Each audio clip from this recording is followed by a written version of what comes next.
Just gonna throw in some headphones. So that way, Karina, if you want to turn the volume up too. Yeah, that'll work.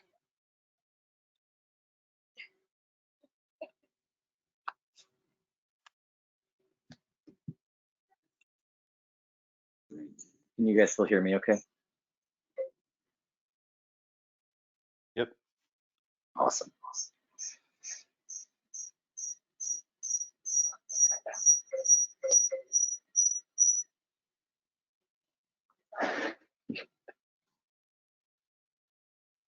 Maybe not, Karina? Are you, I'm guessing you're the one who's given all the feedback? I just turned it, okay. Okay, great. All right, everybody. So we are recording. Stop my screen share because I'm not showing anything at this point that's super excited. And thanks everybody for joining in. Did my emails go out okay? I was trying to just use the Google groups that I had made, and I wasn't sure if the emails were going out. I only sent out a couple in like the last, like this morning. I think I sent one, and maybe one last week or something like that. Did you guys get those? I'm guessing since you guys are here. Yeah, they came to me just fine. If they came to you, Kathy, that's all that matters. They also came to my upcoming fellow, but she is still in a residency and has to work for a living, so she can't be here. Understood, for sure. Okay, well, thanks everybody for coming in. And for some people, this might be your first time. This is only our second session of these nephrology fellow rounds. So the format is really, there is no format. It's supposed to be a discussion that we all have of these papers and discussing those areas that are confusing, those areas that might be exciting, but there's nobody who is leading and making a PowerPoint presentation or anything like that. But again, going off of these papers, I think things that are interesting that we should all know and be able to understand as part of our mastery of nephrology. And so we talked last month in our first session about what is the GBM and the solutes that might pass through and the perm selectivity that is created in part by the charge of the basement membrane. And then we got to these, which is essentially the same concept that's being discussed in these two papers. I liked this perspective just in the JSON article. So I think we can probably start with that because it's obviously very short. It's 2 pages, but it dives deeper into what we are going to talk about in the review, which is the New England Journal paper, which is, again, not the primary literature, but I think really did a good job of kind of summarizing things that we know. And again, talking more about our model of the glomerular basement membrane and what happens in health and disease. So I guess we can start by just opening up. Did anybody have any questions or comments, any areas that they thought that were particularly exciting or eye-opening? And again, it could probably be in either since the content overlaps, but yeah, we'll open it up. Any questions to begin with?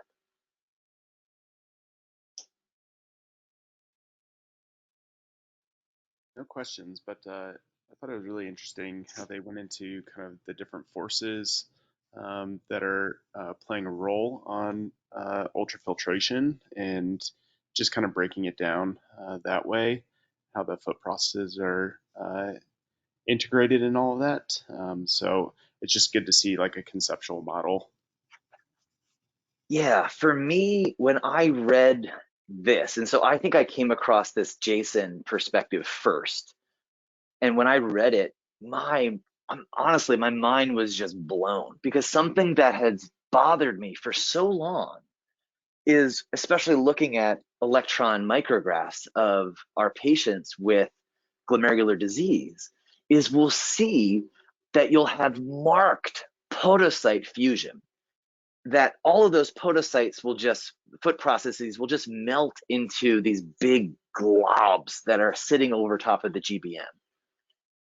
And to me, I could never understand, how did that result in increased permeability? If the traditional model talked about the rate limiting step to the passage of solutes being the space between your foot processes, that 40 angstrom space in between, that when you consolidate that into this massive blob, how does that increase permeability? That just didn't make sense to me. And we've talked about it, and we've had conversations, and it was, end of the day, it was just one of those things that was just like, yeah, we're not really sure, but clearly it does happen, and we see podocyte fusion, foot process fusion so commonly in our biopsies, that when I read this, it was just like, lights were coming on, choirs were singing. It made so much more sense about the role that the podocyte foot processes have in constricting the GBM, and how that compression might affect filtration, as well as how you could have decreased filtration and increased permeability at the same time. For me, it was just like, it was such an awesome moment where it was something that I didn't understand and I couldn't explain. So I just kind of kept in tow with what our current knowledge was, and then finally being able to explain it was just was an awesome moment. I was so excited by it. So I guess we can kind of start with that. Does everyone understand the concepts that have been proposed in terms of the radial shear forces and then the circumferential forces that the podocytes are going to exert on the GBM? So I'll admit that that was completely novel to me, and I read it, but I would love if somebody else would explain what they think is going on so that I can test to see whether I'm getting it, because I'm an old dog. New tricks are hard. All right. Does anybody want to explain it? I'm more than happy to, but you guys hear me talk way too much all the time. I need to shut up more than ever. JD, I'm gonna make an admission here, and I feel real bad making this admission. I actually ran out of time to read the articles, so I'm here to learn by osmosis, and I'm gonna read these right after we're done, and I'm so sorry. Oh, you're gonna be so pumped, Jessica. It's gonna be awesome. This is right. the life that I live right now, is deadline to deadline, and I feel bad about that. Don't feel bad. We are here to learn. And again, this is not the model that I learned about glomerular disease. This is not the model that I taught when I was teaching residents and physiology. So this is new stuff that I only really embraced in the last couple of years. So does anybody want to give it a shot in terms of the explanations that were proposed here? I don't know that I can explain it. I will say that, Jessica, I thought I'd be in your situation, but I finished just in time, and I agree that these articles were astounding to me. I feel embarrassed that I feel like I have a whole new concept of GFR, because Yeah, I have them pulled up to go over after this. I was gonna stay up late last night, and at that point my brain is just like, you got to go to bed, dear. I mean, Jessica and I were just talking a couple weeks ago. We got to rename GFR because it's loss of nephrons. And anyway, this has totally changed my viewpoint on that. But I admit that I didn't really pay attention to the different forces per se.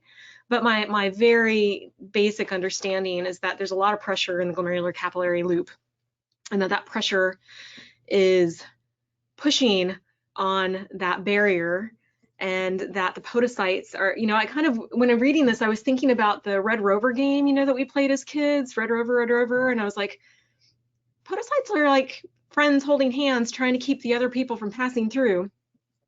And it seemed like they have a really tight connection that is allowing it to, I hadn't really thought about them being the reason that the glomerular basement membrane is as thin as it is, even though it's a fairly thick for a basement membrane, but that they're responsible for keeping it compressed So that's my very minimal view, is that the podocytes are holding hands very tightly, preventing the fluid pressure that is coming at them from overwhelming the barrier and helping compress the GBM for it to contribute largely to keeping fluid retained in the blood.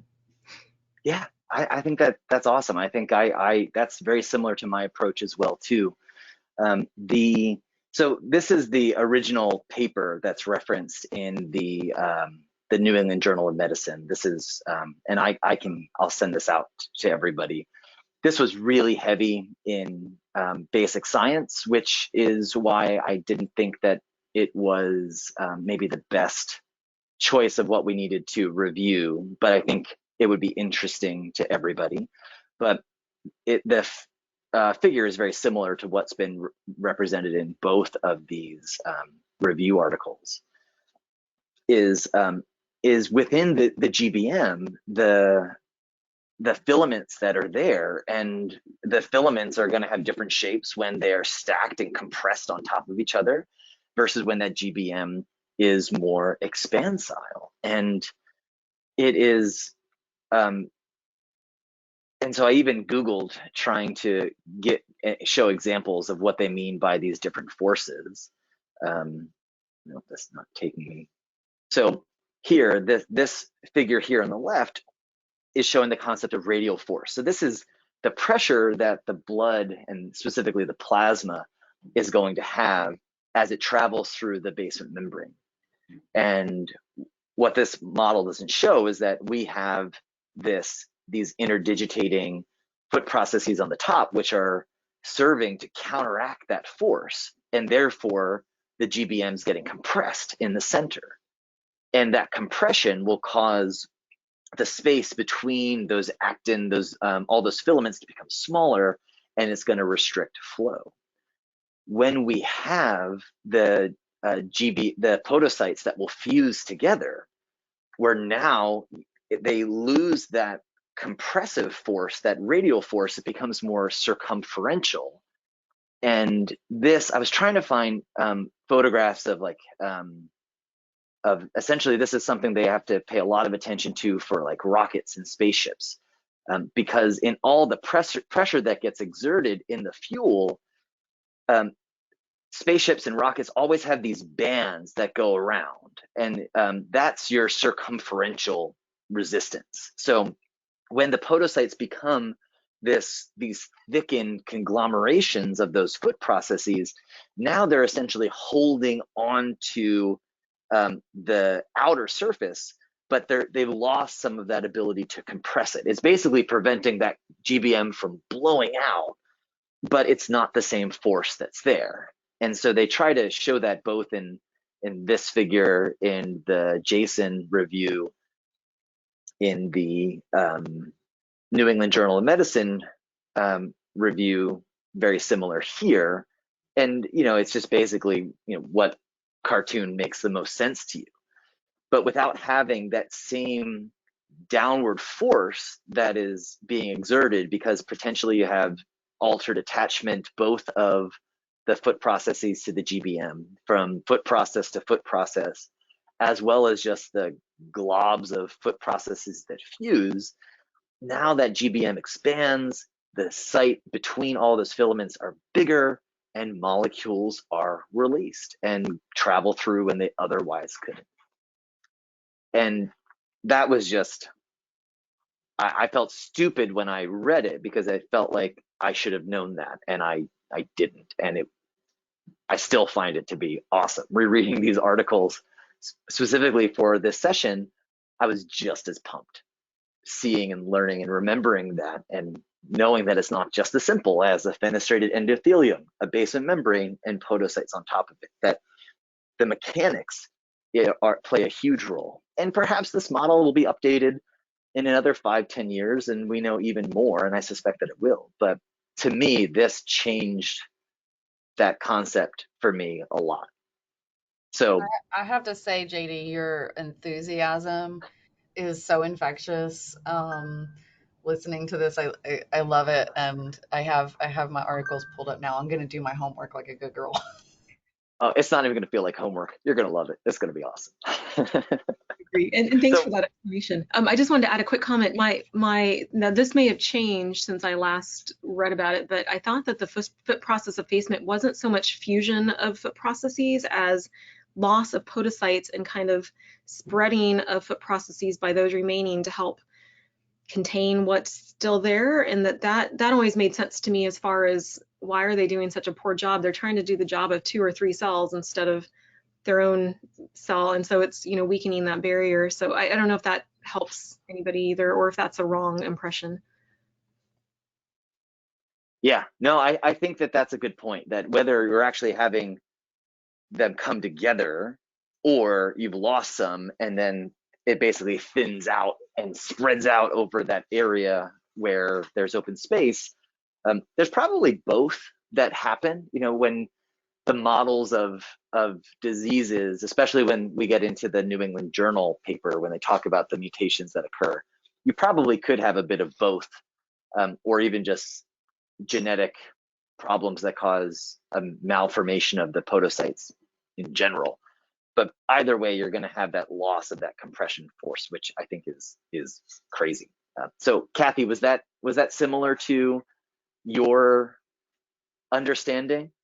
Yes. You know, I'm still struggling with a couple of things, and that is, are the podocytes squishing the glomerular basement membrane, or and is it normally expansile and you have to squish it down?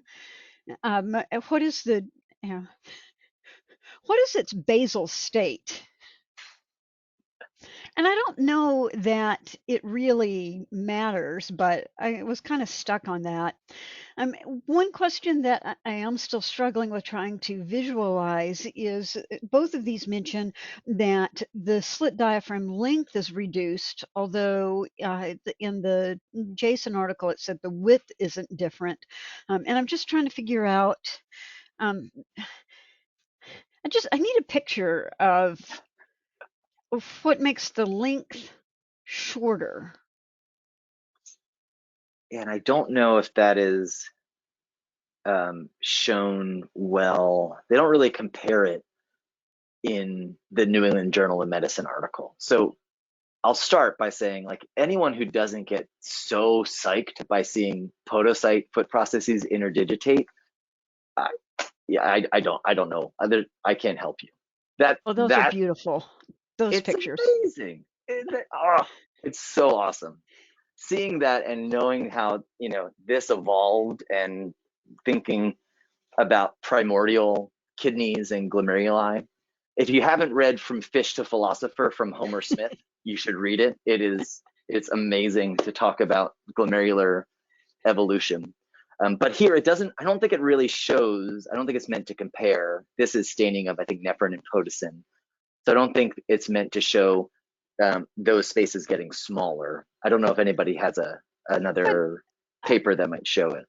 I think that if you actually scroll down to figure 4, that it now is starting to make a little bit more sense to me.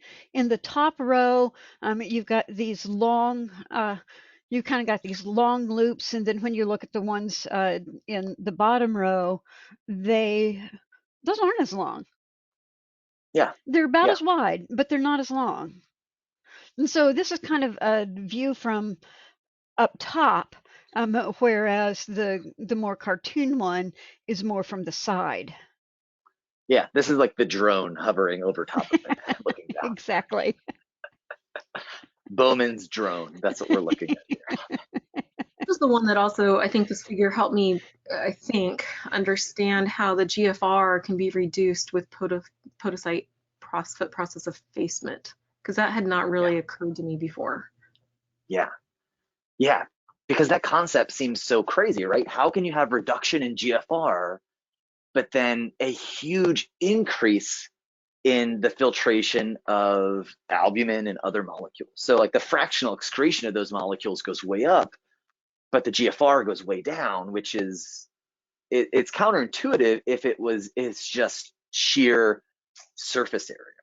You know, if the GBM would be normal, but have less surface area, you would have a reduction in GFR, a reduction in corresponding fractional illustration of everything, presuming there were no manipulations downstream. So you have to have a change in surface area and permeability. And yeah, this model shows it so eloquently that it was so exciting for me to see and to understand it. Again, one of those things that you just get stuck on and you're like, well, we don't know, so we're just going to ignore the fact we don't know. We're going to keep teaching that same model. This all of a sudden, it's like ding, ding, ding. Here is a model, a hypothesis that can potentially describe it, which I just totally love.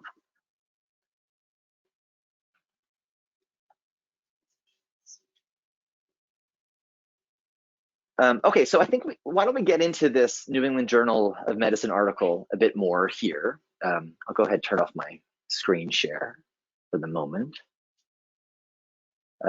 Okay, so here I thought that this was obviously a much more detailed review than just that short little JSON commentary. Went into more of some of the mechanisms, the molecular mechanisms that were there. And still, I thought this was a very awesome review, and it did really explain this model really well.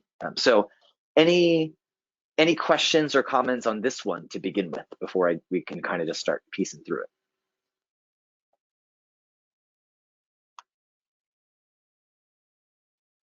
I do like how they started to go into the SGLT2 inhibitors. I know that that's big in people, and I guess one day when it comes off patent, maybe we'll have access to them. But I do think that the mechanism is pretty fascinating, and there's a lot of potential there. Yeah. So why don't we talk about that since you brought it up, Dan? So the flozins, the SGLT2 inhibitors, I imagine most people are familiar with them, but these are the newest drugs that are used to treat pretty revolutionarily treating diabetes. So they're inhibiting the SGLT2 sodium glucose transporter. And because nothing makes sense in nephrology, the SGLT2 transporter, there's SGLT1 and 2. SGLT2 occurs earlier in the proximal tubule than SGLT1. SGLT1 moves, I believe, 2 molecules of glucose and sodium. SGLT2 moves 1 molecule of glucose and sodium. So, of course, everything has to be very challenging in nephrology. You can't have the numbers make sense. It's always got to be backwards from how you interpret it. But this is a new class of drugs that's used to help control hyperglycemia. So if you're dumping out about 80% of that glucose that you should normally be reabsorbing, you're going to prevent hyperglycemia in a lot of patients. So this is used in type 2 diabetes mellitus in people. It's not used for type 1, but type 1 is a much more uncommon disease. Most people have type 2. Now, what they've seen in looking at these studies is that the flozins, these SGLT2 inhibitors, have reduced rate of diabetic nephropathy progression. They've reduced the risk of cardiovascular complications associated with diabetics. And then that research has now been extended into people with non-diabetic kidney disease, and those results still stand. That these drugs slow the reduction in GFR, and they prevent cardiovascular complications. They're also using them now in heart disease patients who don't have underlying kidney disease because of those benefits. So a lot of human nephrologists are really putting most of their patients with chronic kidney disease on these flozin drugs. And the mechanism of how it's thought to be so renal protective is by impairing that sodium and glucose reabsorption in the proximal tubule will cause the macula densa to see this excess sodium, and it's actually seeing the excess chloride, which is traveling a bit more passively. And through TG feedback, tubuloglomerular feedback, the macula densa sees that and it says, whoa, the proximal tubule is failing. I'm going to lose all this sodium, I'm going to lose all this water, I'm going to become massively hypovolemic. So I'm going to constrict my afferent arteriole. That's going to reduce GFR. I'm going to become azotemic, but I'm not going to become volume depleted. I'll live longer. And one of the main mechanisms of the progression of diabetic nephropathy is hyperfiltration, is that increased filtration pressure that occurs within the glomerulus, which causes the shear injury to the already damaged podocytes, leading to glomerular sclerosis and progressive loss of kidney function. So the SGLT2 inhibitors will cause that local feedback. You get afferent vasoconstriction, which you would think should reduce GFR, but actually is preventing the hyperfiltration that's there, and it preserves kidney function over the long term. Does that make sense to everybody in terms of just the mechanism? It does make, this is Larry Adams, it does make sense. I worry about whether it would also impact hydration status and how many of these patients would then become subclinically dehydrated and potentially worsen their azotemia even more. Yes, definitely a good point, that you're going to be having glucosuria and natriuresis, therefore a diuresis. So to clients, maybe that even becomes more annoying too, that not only are they more at risk of becoming dehydrated, but perhaps their PUPD might be worsened and they might find that to be not tolerated well. So I think that's a really good point, Larry. There is pharmacokinetics, because I know that you had posted in the chat about one of the drugs. There is pharmacokinetic data in dogs. I think for DAPA. I can't remember if it's for DAPA or if it's for CANA. The names are incredibly hard for me to pronounce. It's like dapagliflozin is, I think, the full name of it. But so we do have some pharmacokinetic data that's out there. Now, that wasn't long-term safety studies looking at what happens, and they were healthy dogs to begin with. But there are some studies, some companies starting to look at SGLT2 inhibitors in veterinary patients. I had spoken to one years ago that wanted to evaluate it for treating diabetic dogs and cats. And I wasn't terribly excited about doing that study because I hate diabetes and don't manage diabetes. But I've since gone back to the company and said, well, hey, how about we think about trying to do a clinical trial in dogs and or cats with CKD? And they seem interested. They just need to procure some funding in order to do that. But potentially we might be able to get a clinical trial around this, because in human medicine, I mean, this is really groundbreaking. It's one of the only new therapies that have come out to show a slow progression of kidney disease in people. The only other thing that's really come out has been tolvaptan, and that's only for polycystic kidney disease in people. And that's even more expensive than the SGLT2s. So it's a big deal in human nephrology, and it'll be interesting to see, is it tolerated well by our patients? Does it make them more dehydrated? Do we have to worry more about risks of UTIs associated with the glucosuria that we see? Is it safe for our diabetic patients if they also have CKD or not? But very interesting, and I think it has some merit, and I'd be interested in studying it for sure. So that's the mechanism of how these SGLT2 inhibitors work and how they might help decrease that hyperfiltration. Now, to me, one thing that's always bugged me a little bit, so the SGLT2 inhibitors are essentially going to flood the macula densa with sodium, and of course the glucose, but the sodium and specifically chloride is seen, and that's how the macula densa is going to cause that afferent vasoconstriction, because in my humanized nephron, the macula densa freaks out and sees all that chloride, and it wants to prevent that very prompt volume loss that's going to follow. And so that's therapeutic, that's beneficial in the long run. That same mechanism is what has been proposed as a potential consequence of giving regular strength saline as a replacement fluid. So with these controversies of balanced versus isotonic saline for fluid therapy in people, there have been some studies, and not all, and the most recent one did not show a difference, but there have been some studies that have shown higher risk of AKI and need for dialysis in people who are administered equal volumes of saline compared to a balanced isotonic crystalloid like Norm-R or LRS. And the theory is, well, you're flooding the macula densa with all this excess chloride in your fluid.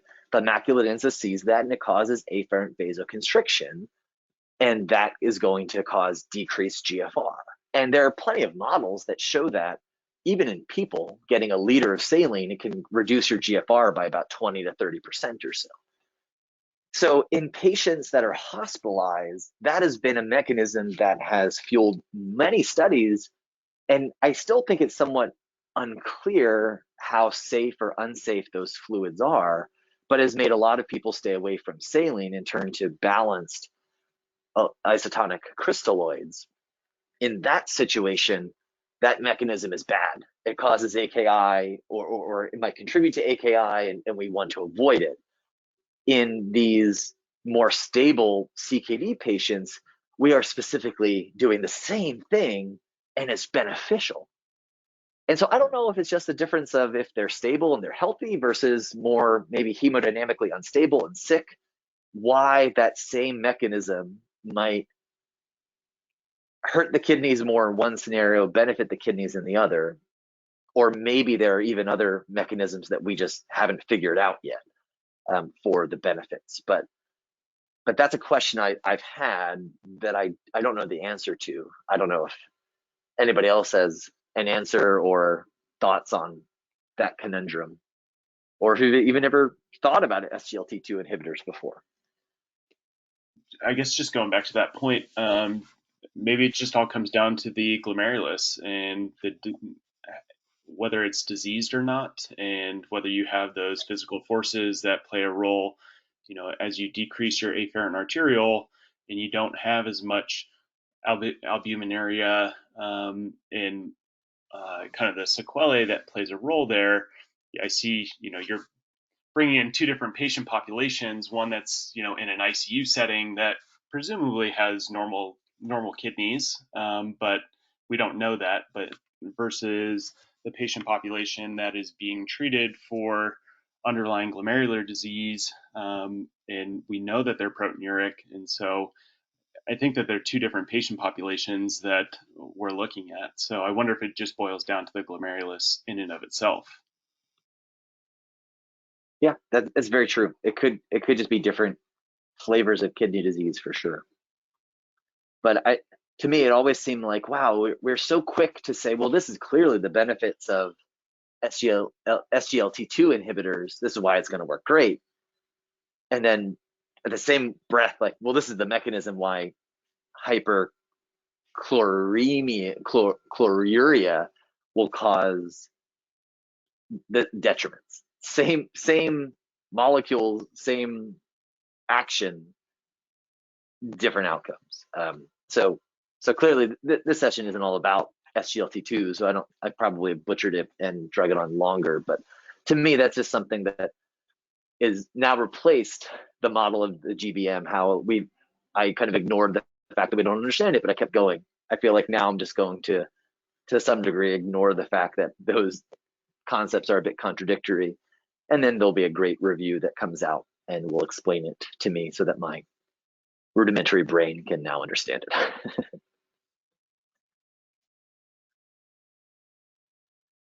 Okay, To me, some things that really stood out in this New England Journal review article, they talk about what can happen in various different types of podocyte damage. I thought they did a nice job of reviewing just the basic anatomy and the function that's there. And they talk about some of the genes that are present and that are needed for proper formation of these molecules that are there for podocyte adhesion to one another. And I'm sure it's known to everybody, but I just wanted to point out, they specifically look and they mention the NPHS1 gene, which encodes for nephrin, and that is the main mutation that Merrill Littman and Paula Henthorne and Penn found to be abnormal in the soft-coated Wheaten terriers. So they have the genetic test available for it. Your Wheatens are, so far it's been Wheatens and Airedales that were dramatically overrepresented. They did not find it in their other breeds of dogs.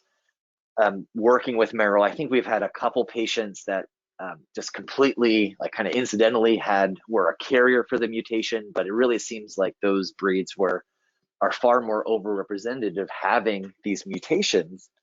And it results in a faulty nephrin protein, which can dramatically increase their risk of having glomerular disease and progressive kidney disease. And what Merrill had found was the homozygous affected, so having two copies of the genes, those dogs almost universally had substantial proteinuria and reduced GFR that would occur probably about middle age. But even having a single allele was also a risk factor, and those patients still had proteinuria and kidney disease. And we had always talked about some of these patients, if you have a Wheaten who's proteinuric and you are evaluating for them and you do your genetic test and they're a carrier, or let's say they're homozygous positive, is that the end? Do we need to do anything else on those patients? And we've actually biopsied some of those patients, and we've found some of them, and I'm in no way saying that this is what happens, but some of them have had immune complex GN. And we've thought about, well, you wonder if those nephrin mutations cause alterations in that permeability, if now you might be getting proteins that are starting to sneak through that might get trapped and now could serve as an anergetic target for the renal immune system and lead to an immune complex GN. And she had never actually worked through that pathophysiology with any models or any testing, but it made sense to me. And so we have biopsied some of those Wheatens, and we have documented them to have immune complex disease. We've also probably more often shown that they didn't have it, and they had just the pathology that was seen with the nephrin mutations. But just because it's a Wheaten, I don't know if I would stop at just doing a nephrin mutation test and then call it at the end of the day. I think I would still probably offer a biopsy in those patients. So that was, to me, that was that's like Merrill's crowning achievement of her career, and I was lucky enough to get to work with her for a number of years.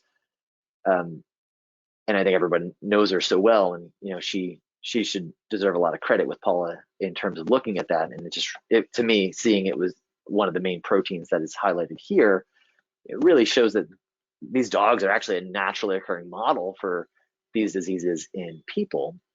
And I guess I was curious too if other people have been managing some of these dogs with nephrin mutations, and if anybody else has biopsied them, or what you might see, or any comments you have in that.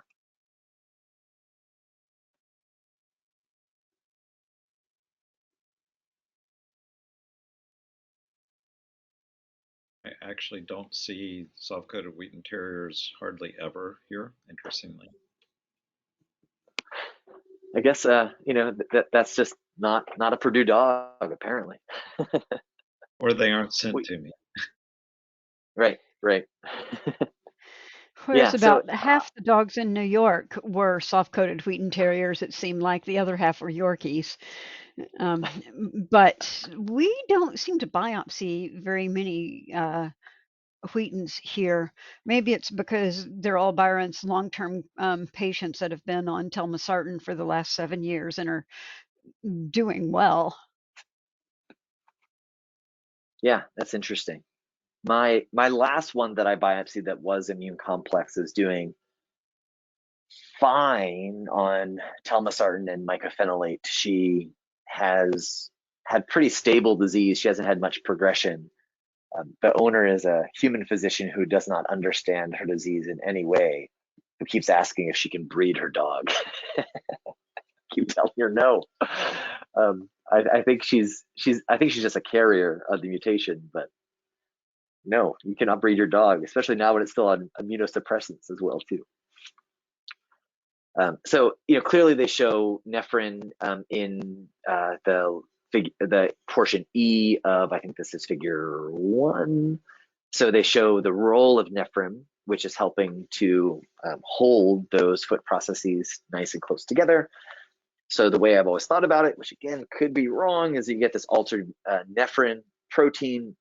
The space between those podocyte foot processes is probably going to get a bit larger, maybe more irregular. And then looking at it from the drone view, that's probably going to mean that the space in between is larger, and you're going to have some proteins that are going to leak through that otherwise couldn't. And that made sense to me. But now putting it back into the context of, okay, well, if that attachment isn't there, then does that radial force become less that now allows all of those filaments within the GBM to become less stacked and molecules can go through that way? Yeah, that also totally makes sense now as well too. So that mutation fit with my rudimentary model of the GBM, and it still works with this more refreshed model of the GBM that I have now after reading this stuff and educating myself, as I should have known a while ago. I guess I'm kind of, when I read the article, I thought this makes sense. Again, going back to the GFR part, because that's what I've had a very different view of most of my career. And if you have bigger gaps, you'd think that would be less of an impediment to flow. But I guess the only way I'm trying to reconcile it, or can reconcile it, is if you can only have the flow go through the slit diaphragm and you have less of those in total, then I guess you have decreased GFR, because I guess it can't go directly through the cell. So even though you have maybe wider gaps, although I think it said smaller, I'm still a little bit confused on what exactly it's saying. But is that a reasonable thought, that you have that the filtrate can only go through the slit diaphragms and you now have less of them because you have effacement of the podocytes, and so that gives you less opportunity for flow? That is how I've explained it to myself. And although I don't think that they're trying to show it, in my mind, it's looked like this portion of figure 1 of C. So in my mind, I think that rather than having these foot processes that look great, that interdigitate, they start becoming this kind of blob where, in my mind, nothing was going to filter through that. That if that was over top of the GBM, that essentially you weren't getting filtration there. It could occur on the sides, and it seems like something would have to go around it. So overall filtration would be less, but because you no longer have that force of compressing the GBM, sure, you still have your albumin still has to go through and around, but now the passage to get to there is so much less because of the GBM not being constrained, that it still needs to go around that big glom of the podocytes, foot processes that are fused. But once they're through, they're flying out. So that was my explanation to myself, which could be wrong as well too. Anybody else have thoughts or better explanation of that as well?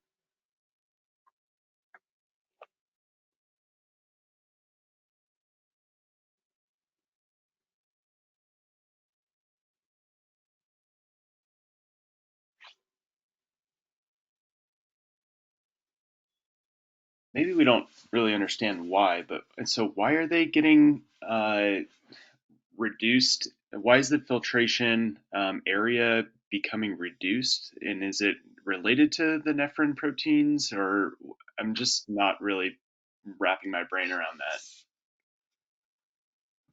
Uh, let's see. that. So it's on page 1442, the last paragraph there. If you right there, yep. When podocytes are injured, they are on the left-hand side. They take on a more simplified architecture. Slit diaphragm length is much reduced.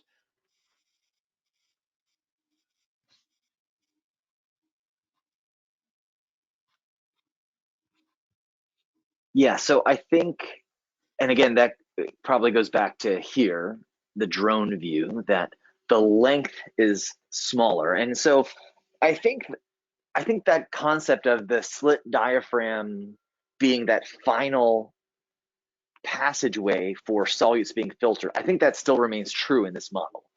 I think, to me, the model and the mechanics that are proposed highlight the role of the GBM and its constriction in terms of being an impediment to solutes being removed. But I think it still keeps the concept of the space of the between your foot processes is still that final and the ultimate mechanism of restriction of flow. So if you still have the space that's there, but now the length is a whole lot shorter, your surface area is just reduced. And I mean, going back to Starling's law, we always gleam over the fact that it's surface area times the gradients between your hydraulic and your oncotic pressures, as well as your permeability factor. You know, we always focus on the gradients of hydrostatic and oncotic pressures, but the surface area is huge. The mesangium has always been purported to be that expansile element of the glomerulus, that there are filaments within the mesangium that can cause certain loops of your glomerular capillary tuft to compress, and so surface area is reduced, or potentially open up so that you have more surface area for filtration. So I think that in the process of the nephrin mutation, if those foot processes are now coming together, if that ends up causing a shortening, if everything kind of becomes pulled back some, or however you want to explain it, that the distance is smaller, well, then you have less surface area available for filtration.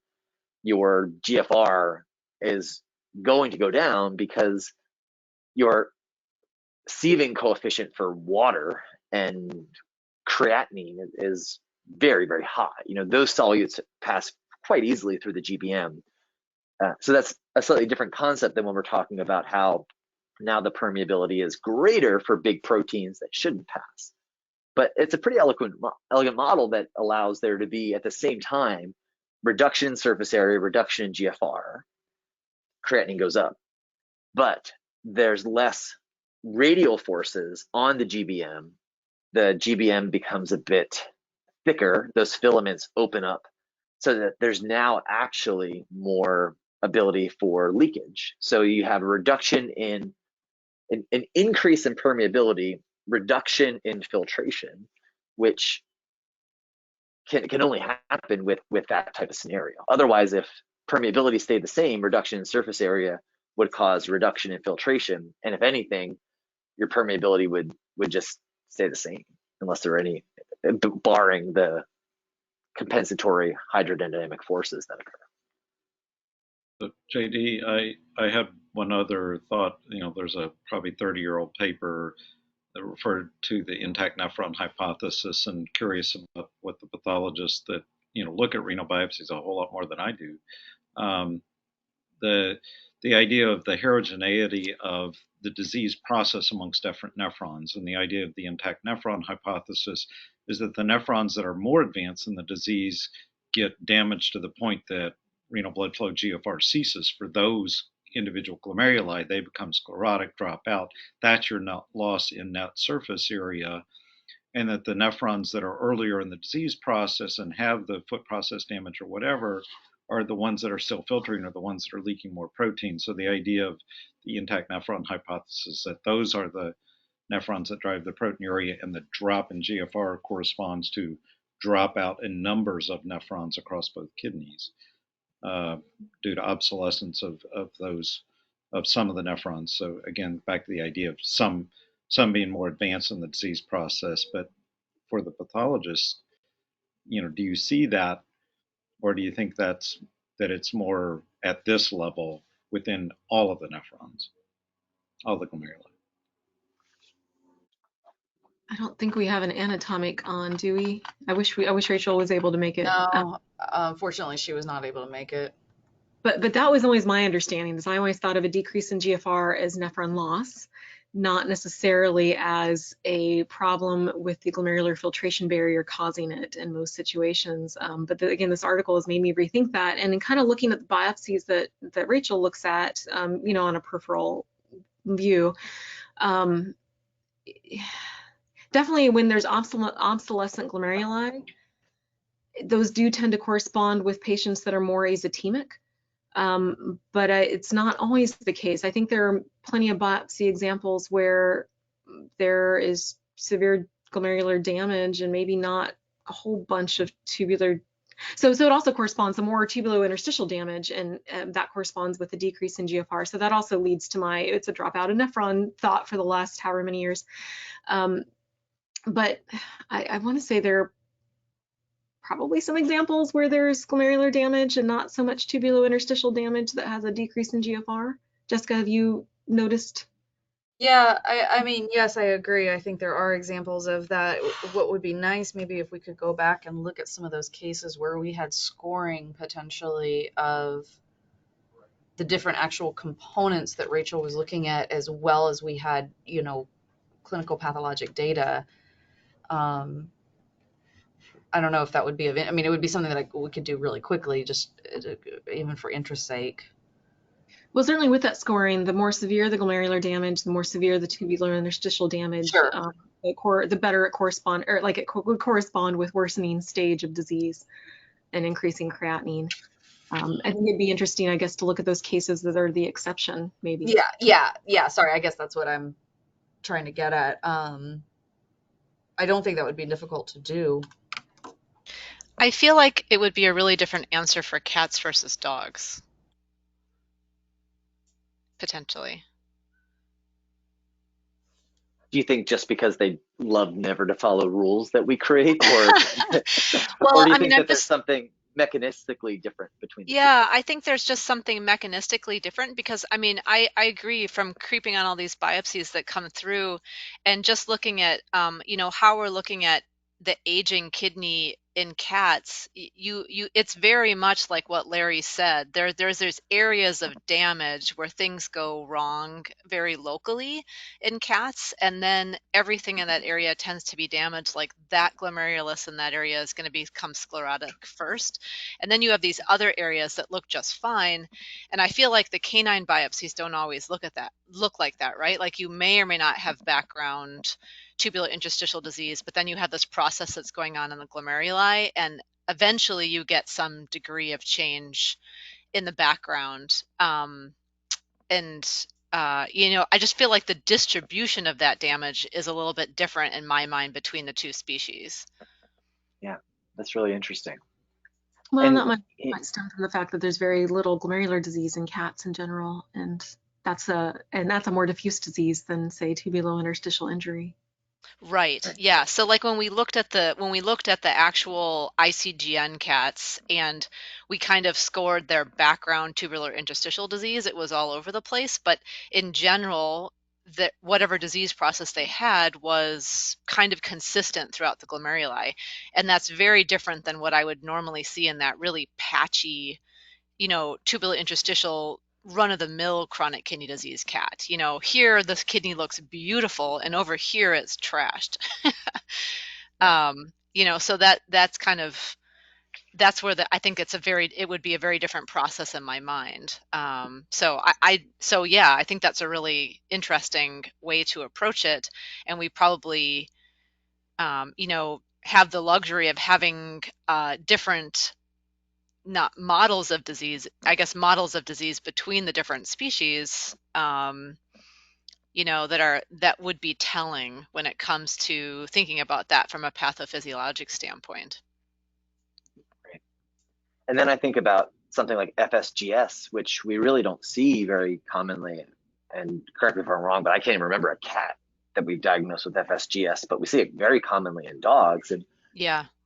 ultrastructurally, maybe there are problems and globally within that glomerulus, but clearly there are areas that within that capillary bed, there are sections of the capillary membrane that are going to behave differently than the others just from that sclerosis that's there. So it's probably a combination of both. And Larry, that paper you bring up is a perfect segue, because that's one of the papers that we're going to get into next month, the intact nephron hypothesis. I think it's by Bricker. So that's one of the papers that we're going to discuss next month. So kind of laying down some of the groundwork of the model of disease, then talking about the pathophysiologic changes that are going to occur with when we have reduction in nephron. So that's going to be one of the papers that we're going to get to next week.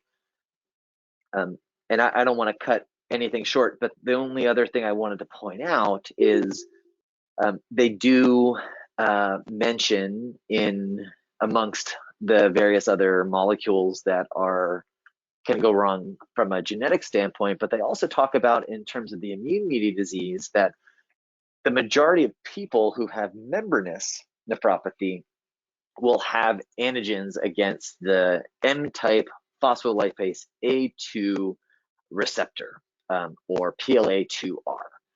So in people, they can run a PLA2R antibody test, and they pre-biopsy already have a pretty high suspicion whether you have membranous or not, based upon that positivity, as well as some other life stage and kind of physical, not so much physical, but a bunch of different parameters.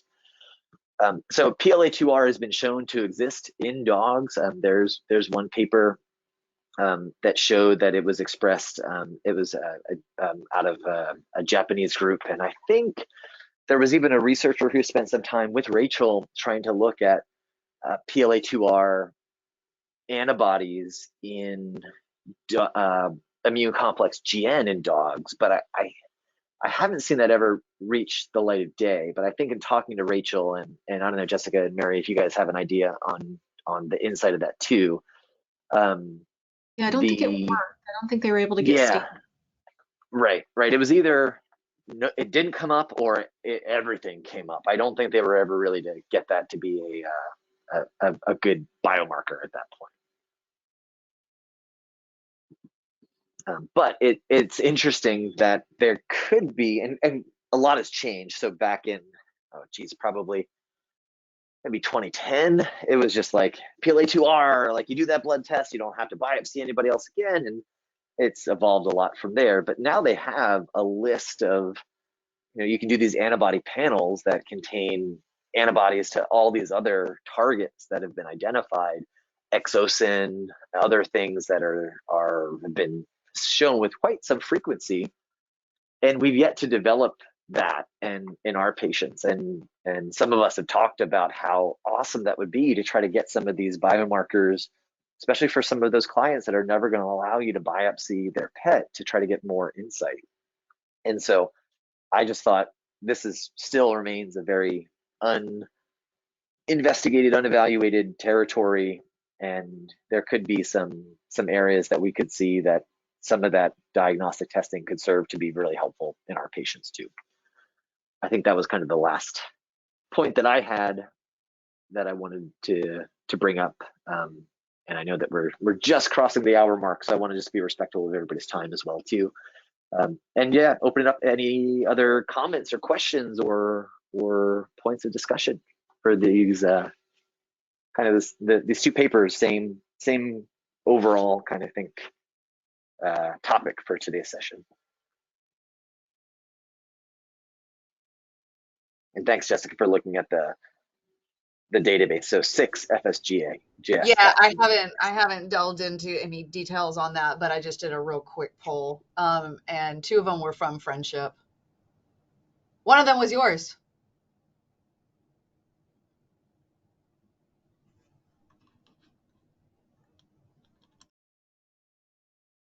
Do you think that we see in early immune complex disease where your GFR decreases, but your tubular function will remain intact.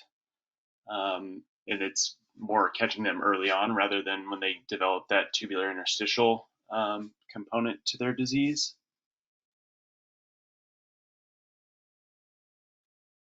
Sorry, Dan, my audio dropped out. I think I talked over Jessica. I didn't hear your question or comment. Sorry about that. Oh yeah, sorry, I don't think we heard you. That's good. So for some of the early immune complex disease cases, when you catch them early before they get their tubular interstitial disease, do you feel that they get a decreased GFR and they still remain, or they still have tubular function? Just kind of going back to the previous question about kind of seeing the decrease in GFR, but keeping your tubular function intact. I feel like I've had at least one or two patients like that, but I feel like it's few and far between, like when we're actually picking them up and diagnosing those patients.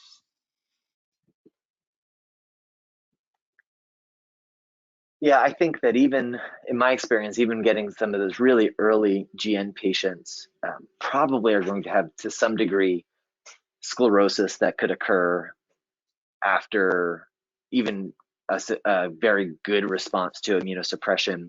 And they're probably setting themselves up to just have a great scenario and environment to have persistent altered glomerular hemodynamics, which is going to cause tubular interstitial damage. And I suspect even in those patients that have a great response to mycophenolate, which are not nearly as common as we want them to, or to any other immunosuppressant, I still am always worried and kind of prep those owners that, well, your dog's doing great, but yeah, maybe we're going to see that CKD that we're going to see when it's 12 years of age, maybe is going to creep up when it's 10 years of age or 8 years of age or something like that. And I feel like we do see that, but I don't think we've rebiopsied enough of those dogs to be able to get a good timeline of those changes that occur. I also wonder if it depends on the disease process, because when I think of membranous, I tend to think of dogs that are not azotemic. But when I think of MPGN, I think the dog's probably already azotemic, whether or not we recognize tubulointerstitial inflammation on the biopsy. So I don't know why there would be such a difference between those two with regard to, I mean, they both have podocyte effacement. Maybe it's the inflammatory component. I'm not sure. Still so much to understand, so much to know.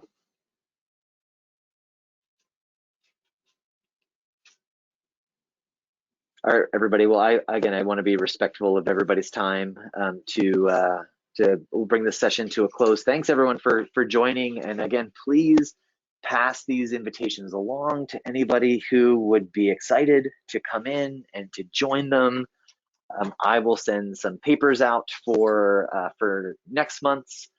And honestly, anybody else who wants to step in, if there are some cases that you like, that you want to, some papers that you want to discuss, this is really meant to be a community experience, and I don't need to drive the bus in any way, but I'm happy to get things rolling for sure. So thanks everyone for coming and participating. So good to see everybody and to chat. I hope everyone has a great month, and we'll see you soon. Have a good one, JD. Thank you, everybody. Of course.